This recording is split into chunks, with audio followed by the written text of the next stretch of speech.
Muy buen día. Para concluir con el tema de propiedades mecánicas, hablaremos sobre otro tipo de propiedades, en particular la dureza, tenacidad, fragilidad y la fatiga mecánica. La dureza hay tres técnicas. La dureza o se mide de tres maneras distintas, tres propiedades que en realidad son distintas. Una, el rayado; dos, la penetración; y tres, el rebote. La que hoy día se aplica más en el área de ingeniería fue la dureza de la penetración. El otro es más son variables cualitativas comparativas, y la dureza del rebote se utiliza para materiales flexibles. La dureza del rollado está en tres métodos: el método de Mons, el de Martens y el método de la lima. Básicamente es comparar con un patrón de rayado cómo se comporta el material en estudio. Esta fue la primera manera de medir dureza. Se utilizó primero para minerales. En su momento los minerales que más interesaban eran los que están en esa lista, y como referencia, porque había una evidencia en su dureza, se creó una escala de 1 hasta 10, donde 1 es el mineral más blando, que es el talco, y el más duro es el diamante. La diferencia entre las durezas, esto es una escala cualitativa, y la cuantitativa es una escala de NOP. Aquí no se alcanza a ver, pero debe decir escala de dureza Mohs. Como puede verse, la dureza del diamante es mucho más grande que la dureza del corindón, que es el conocido como rubí o zafiro normalmente. Y en adelante pues ya tiene un comportamiento más predecible. El diamante se sale de ese comportamiento. Entonces ese fue el primer método de medición de dureza. Aquí tenemos los mismos materiales con una descripción un poco más cotidiana y la composición química, solo para manera de referencia.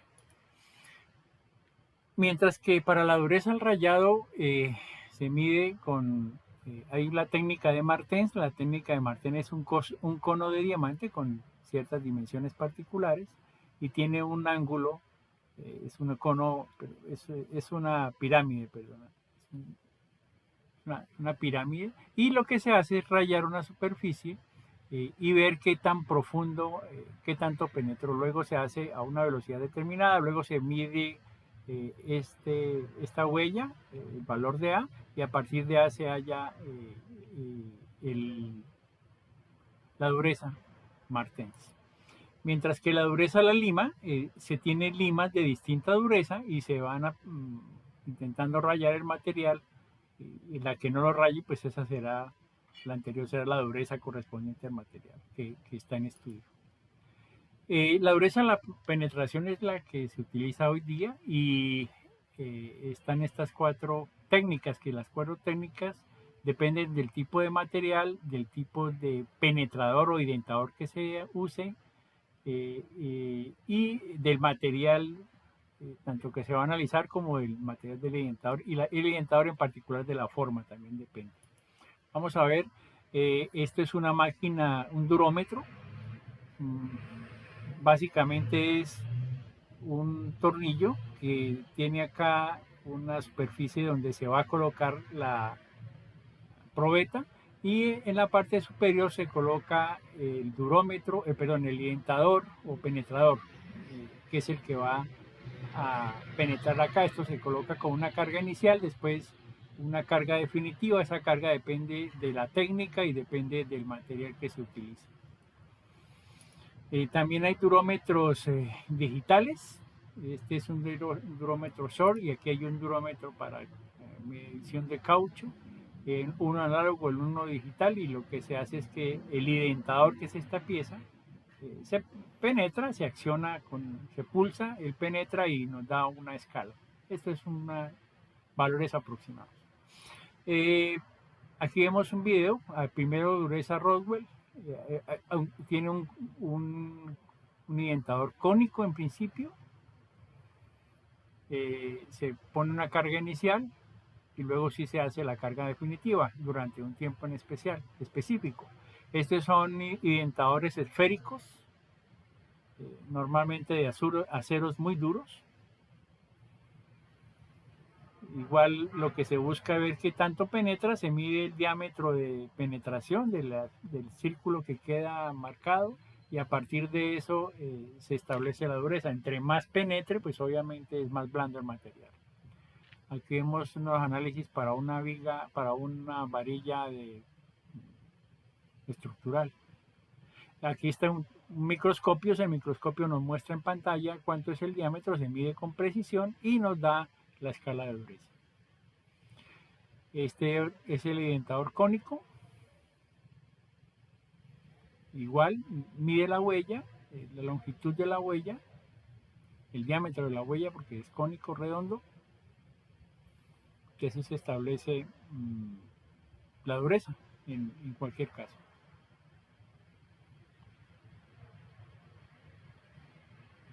Ok. Esto es una simulación de dureza Brinell. La dureza Brinell también se utiliza identadores esféricos. Se aplica la fuerza inicial, se deja 10 segundos y luego se mide la huella. Esta máquina en particular tiene un microscopio que se fija sobre la huella, mide el diámetro en la parte superior y saca una equivalencia dependiendo del tipo de huella. Si es anisotrópico puede dejar una huella oval y saca la forma definitiva. El diámetro definitivo y ahí la dureza.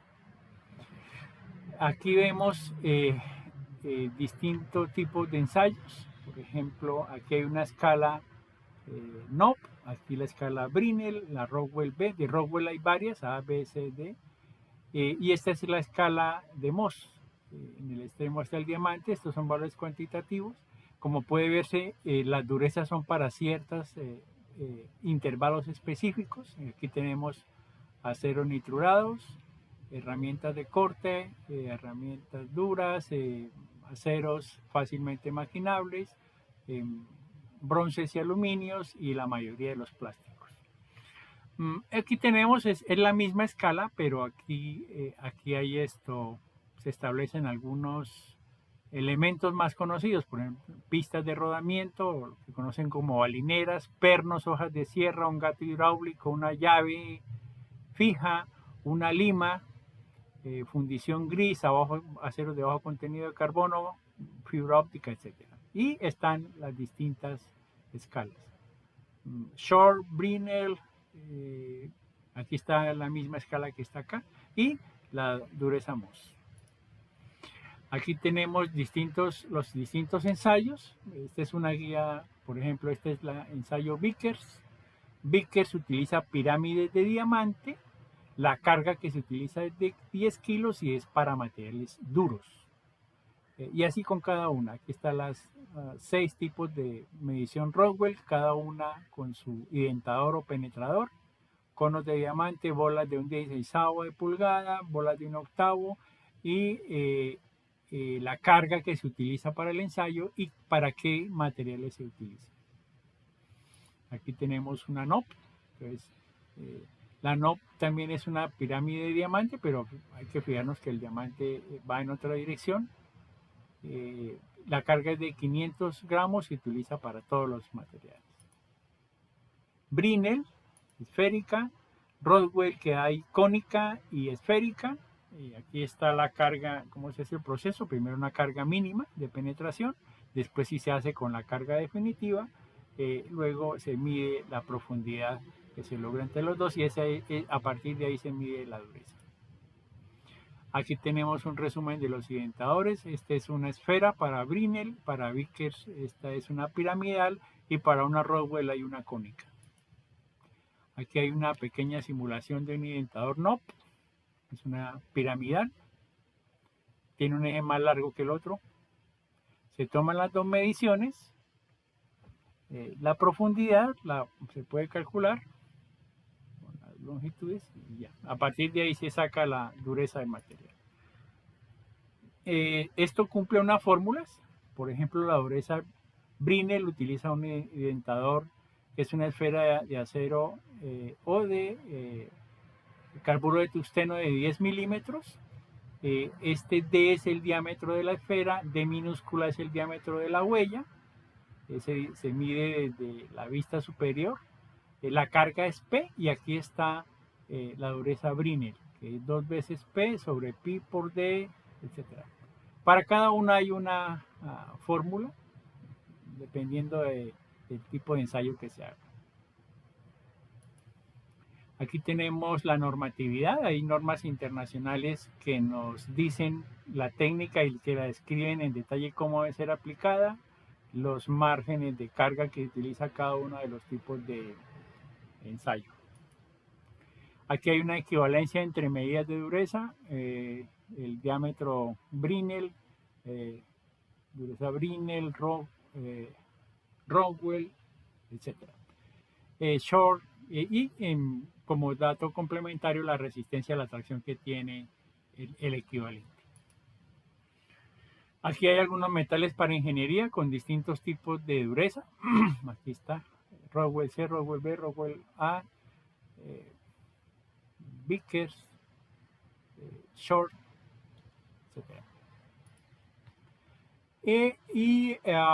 Algunos, una relación de, estos son aceros, la norma ICI es una norma norteamericana, donde figura resistencia a la tracción, límite elástico y dureza, Rowell y Brinell, cada una en sus respectivas unidades, para distintos tipos de acero. Todos estos son aceros de los más comúnmente utilizados, tanto aceros de bajo contenido de carbono, bueno, aceros al carbono y aceros inoxidables. La dureza al rebote se mide con un esclerómetro. Básicamente lo que hace es enviar un proyectil y hay una escala de medición, análoga o digital. Lo que hace es esto, antes del impacto, y esto es después del impacto. Lo que se mide es el tiempo, en el tiempo que longitud se desplaza. Entonces, qué longitud tuvo antes del impacto y después del impacto, y se compara, es 1000 veces B sobre A y eso nos da la dureza al rebote. Esto es en la fase de impacto y este es en la fase de rebote. Aquí tenemos algunas variables para polímeros, elastómeros, como lo dijimos desde el principio. Estos son para materiales poliméricos, elásticos. Bueno, dije elásticos, pero son poliméricos. Elastómeros, básicamente. El concepto de tenacidad es un concepto de energía requerida. Es decir, qué cantidad de energía se requiere para usted producir la fractura. Como ya sabemos, hay una respuesta elástica que es la rigidez, después hay una respuesta plástica que se define como la maleabilidad o la ductilidad del material, y la fractura que está relacionada con la tenacidad. Cuando nosotros vamos a medir tenacidad, medimos el acumulado de la respuesta elástica y la respuesta plástica hasta que sucede la fractura, y eso se determina en el área del el ensayo que estemos haciendo, el ensayo de fuerza de formación. El ensayo Sharpie es el más utilizado. Básicamente es un péndulo que se coloca a una altura, impacta la probeta y él pasa. Entonces aquí lo que mide es la energía potencial inicial y la energía potencial final, dependiendo de estas dos alturas. La probeta y lo que se determina la energía requerida para causar la fractura, pues la diferencia entre las alturas. La diferencia de la energía debida a las alturas medidas. Aquí tenemos el ensayo Sharpie, ahí está el ensayo ISO. El ensayo Sharpie está estandarizado para que se le hace una pequeña incisión a la probeta normalizada para que la falla sea en la parte central, mientras que aquí se sujeta solamente uno de los dos y está detenido en una sola parte de la probeta. Al igual el efecto es el mismo, el martillo pasa, golpea y mide la cantidad de energía potencial en cada uno de los dos instantes. Aquí hay una simulación. se coloca la probeta, este es Sharpie, se coloca en ceros y se impacta. Luego de que se impacta, él mide la energía absorbida por ese arco que recorrió. Tenemos aquí una tenacidad relativa de algunos materiales. Como la tenacidad es hasta que el material se rompa, los metales más dúctiles son los más difíciles de romper. Es decir, hay una deformación elástica importante, después hay una deformación plástica importante y esa ductilidad, que es debido a la presión, lo que le da es esa facilidad, o se requiere una enorme cantidad de energía comparativamente con los otros tipos de materiales para tener la fractura. Recordémonos que es desde que se inicia la carga hasta que la fractura. Se puede medir en el diagrama de esfuerzo de formación o mediante la máquina de Sharpie.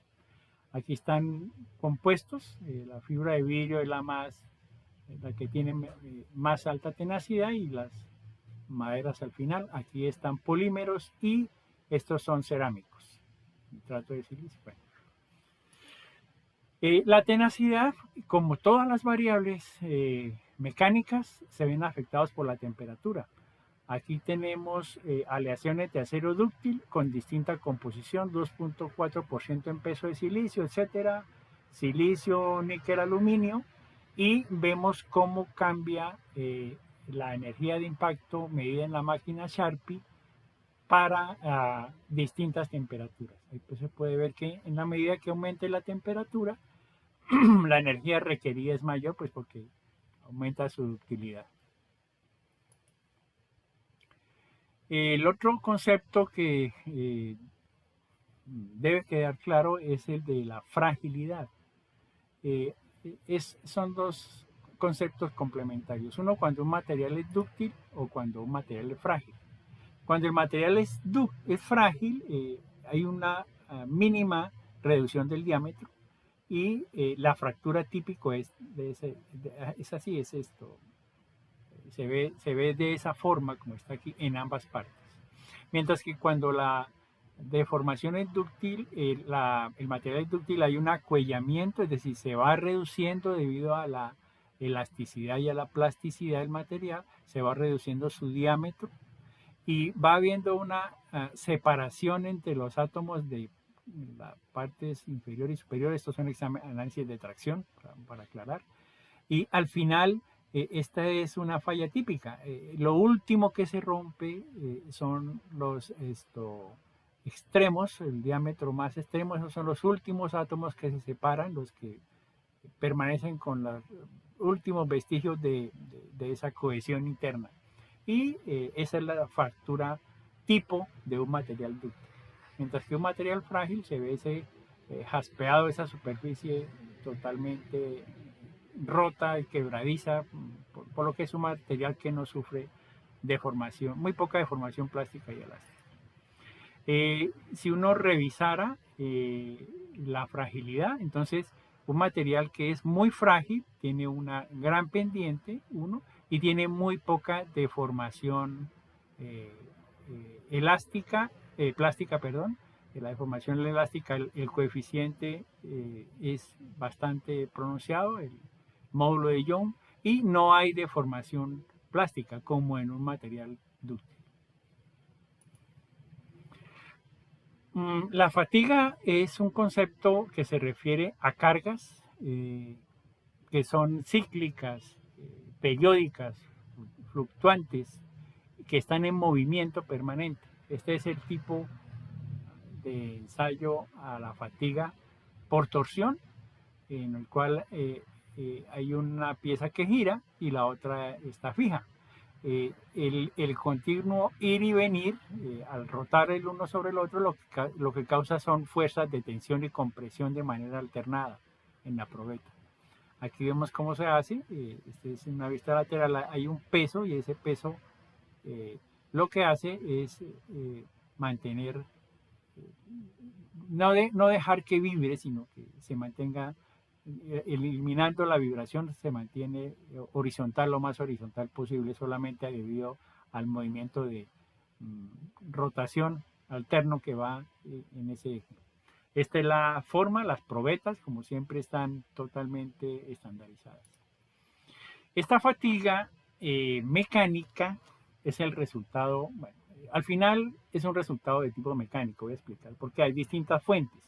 La fatiga mecánica, como en un puente de tanto oscilar el puente, hay una falla debido al esfuerzo, es una fatiga mecánica.